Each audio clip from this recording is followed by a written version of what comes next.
نحمده ونصلي على رسوله الكريم. أما بعد فأعوذ بالله من الشيطان الرجيم. بسم الله الرحمن الرحيم. والعصر إن الإنسان لفي خسر إلا الذين آمنوا وعملوا الصالحات وتواصوا بالحق وتواصوا بالصبر. صدق الله مولانا العظيم. گران محترم بیلمنو علماء کرام سپینږیرو او مشایخو کرامو او د قوم او د ملت سپینږیرو و ټولو ته السلام علیکم ورحمة الله وبرکاته وایم. الله جل جلاله دې وکړي چې تاسو په خیر په عافیت سفر ترسره کړی وي او ټولو محترمینو ته ښه راغلاست وایم. الله جل جلاله دې ستاسو مبارکانو راتګ او دا په سپینه ږیره په ضعیف صورت سره د ډېرو مشکلاتو او ستړیاوو دلته راغلي یاست. د پروردګار عالم جل جلاله څخه تاسو مبارکانو او نورو ټولو هغه کسانو ته چې ستاسو په خدمت کې مصروف دي په دنیا او آخرت کې د الله جل جلاله څخه ثوابونه ورته غواړم. الله دې ستاسو راتګ زموږ دې ځورېدلي ولس او ملت دپاره سبب د رحمت، سبب د خوشحالۍ او سبب د کامیابۍ وګرځوي.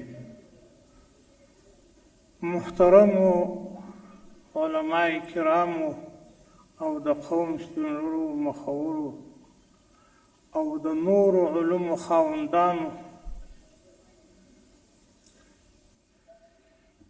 تاسو په دې ښه پوهېږئ تر ټولو پوهان علما یاست، په خپل ملک په مشکلاتو تر هر چا ښه پوهېږئ. ستاسو بچیانو شل کاله اخواته به نظم په دا شل کاله دوران کې یې سختې قربانۍ ورکړلې. داسې قربانۍ یې ورکړلې چې هیڅ تصور یې هم سړی نشي کولی. او فکر کوم په یو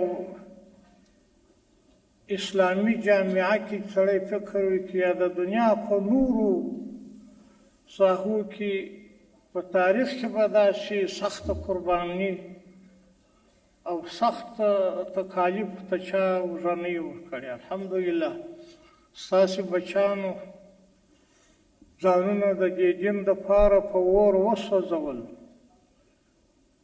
بدنونه یې ټوټه ټوټه کړل، ژوندي یې تر خاورو لاندې کړل، هم د دغه دپاره چې په دې ملک کې یو مبارک نظام حاکم شي. محترمو استادانو، تاسو محترم هم په دې ښه پوهېږئ چې هغه خلک چې زموږ سره شل کاله وجنګېدل او تر شل کاله جنګ وروسته ولاړله، الله جل جلاله دې مسلمانانو ته فتح و نصرت ورنصیب کړي.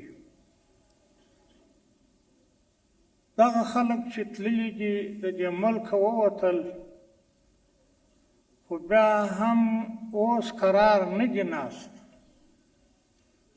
دا ملک اوس هم زیري تعجبوي مشکلات ورته پیښوي. نه غواړي چې په دې ملک کې هغه مبارک نظام حکومت وکړي چې دوی ټول ورسره مخالف دي.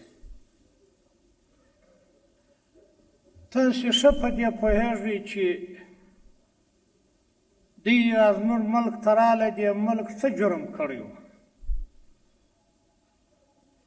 چا ته یې څه تاوان رسولی و، د چا کور ته یې څه ډبرې ورغورځولې وې. خو په ستړیاوو کې ډوب مملکت و، 20 کاله یې تر دغه مخکې یا څه زیات څومره تکالیف ګاللي وو. بیا دغه قوت چې په دنیا کې اوس هم موجود دی، دې هم یو ازموینه وکړله، زموږ تاسې ملک ته راغله، څونه یې ستړي کړلو، څونه یې وځورولو، ملک یې څومره تخریب کړي. اوس بیا هغه خلک دي چې ولاړله، خو بیا هم د خپلې دښمنۍ څخه د دې مظلوم ملت د ازاره څخه یې لا هم توبه نه ده کښلې. تاسې یې ښه وینئ، په معلومات تاسو ته ښه کېږي استادان، مختلفو عذابونو ورکوي، بندیزونه پر لګوي، پر اشخاصو باندې، پر ملک باندې، چې یو څه هغه د مسکنت یې 15 روپۍ درلودې، هغه یې بندوي. د څه دپاره؟ اوس بیا موږ دوی ته څه ضرر رسولی دی، څه مشکل موږ دوی ته پېښ کړی دی، د څه شي حساب را سره کوي، د چا کور ته ورغلي یو. 20 کاله دوی دلته زموږ په ملک کې وجنګېدله، زموږ ستاسې سره کورونه یې خراب کړله، وطنونه یې تباه کړله، مسلمانان یې در بدره کړله، شهیدان یې کړل. لا یې ارمان نه دی ختلی، لا اوس هم دوی په موږ پشېږي، لا مو هم پر قراره نه پرېږدي. نو محترمو استادانو او د قوم مشرانو، که دلته ناست یاست او که په بیابان کې دغه زموږ غږونه څوک اوري، باید ټوله بیداره واوسئ، ټوله لاس سره ورکړو،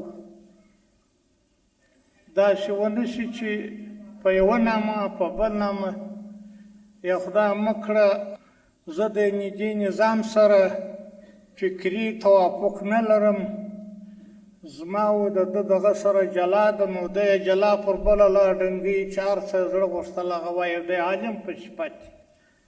زه د دې امارت، دا خو هغه امارت دی چې اسلامي نظام غواړي، بل شی خو د چا سره نه غواړي. که ته په اسلامي نظام کې یو څوک چې زموږ سره مخالفت لري، خو علما دي، شیوخ دي، سپین ږیري دي، پوهان دي، خورا دي سره کښېږدو. هغه مشکل چې په امارت کې وي، خو باید د تفاهم د لارې یې سړی حل کړي. که ټوله لاس سره ور نه کړو، متحد نه شي، په هره ژبه چې وي، په هر قوم چې وي، هر څوک چې وي، دښمن به مو ستړی کړي، دښمن مو راته بیداره دی، ستړی کوي مو، نور مو هم ستړی کوي. الله جل جلاله دې موږ او تاسو او ټولو د افغانستان ولس ته، ټولو ته، که لویان دي، که کشران دي، که سپین ږیري دي، که ځوانان دي، دغه توفیق را په برخه کې چې په یوه اواز، په یوه قوت سره د هر نوع دښمن مقابله وکړو، هغو ته جواب ووایو. ورونو خلاصه بس 2 ټکي غواړم، نور خو تاسې استادان مبارکان ښه پوهېږئ، د هغو خو دوام لري، بیا باري و خپل نظرونه، خپل ویناوې د ولس ته واوروئ. زه وایم دا نظام خو ستاسو بچیانو وګټئ، سخته ستړیا یې یوړل. اوس دا نظام خوا دی په دې ملک الحمدلله راغلی، اسلامي نظام دی، بشر یو، خالیګاوې، نیمګړتیاوې خو به خامخا یي، د دې خو امکان نشته. ډېر د وروستنۍ زمانې و عصر خلک یو. نیمګړتیا دا معنا نه چې یو ځای مشکل وي چې سړی دا ټول نظام ته په بده سترګه ګوري، دا خو به یو ډېره لویه ناځواني چې هر څوک یې کوي، چې د یو چا څه یو جرم وشي په یو ځای کې، و ټول امارت ته نسبت کوي، یا و ټول نظام ته نسبت کوي، یا و ټولو شیوخو سپینږیرو ته نسبت کوي. پیغمبران خو نه دي، صحابه خو نه دي، خو خامخا به شان پیشي دي، تجاوزات پکې دي، انسانان دي، د اخر صدۍ انسانان دي. خو ښه کار و ورورګلوي دا ده چې یو مشکل یو چا ولیدي، داسې نه وي چې بس بالا کره رسنیو ته کښېني، بس فیسبوک دی او پلانۍ دی او بس هسې په میډیا باندې ګډ شي یو څو خبرې وکړي بالا یې نو ښه د دښمن او د دوست که دښمن یې شی خوشحاله کړي که دوست یې زهیرې کړي بس دغه ګټه یې ځان ته ورسوي.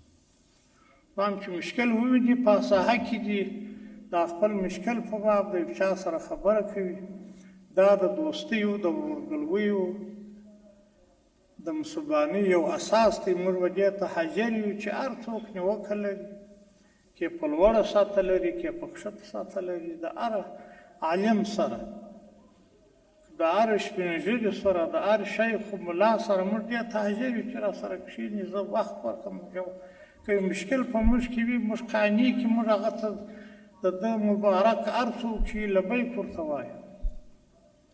نو د دې نظام ساتنه محترمو ستاسو وجیبه او فریضه ده.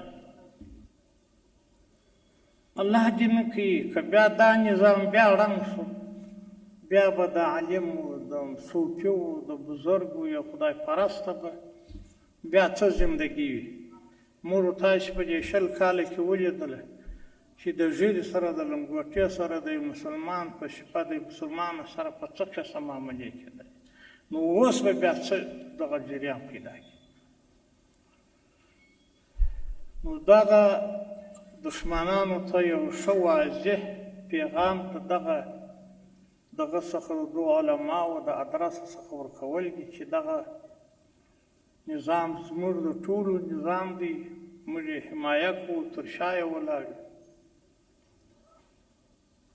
تر څو چې زموږ توان یې دا علما باید په دغه شکل دښمن ته ښه قوي انداز سره پیغام ورکړي چې دا زموږ نظام دی ټوله ولس یې تر شا ولاړ یو حمایه یې کوو لکه عادي چې وایي یو داخلي مشروعیت دا نه لري.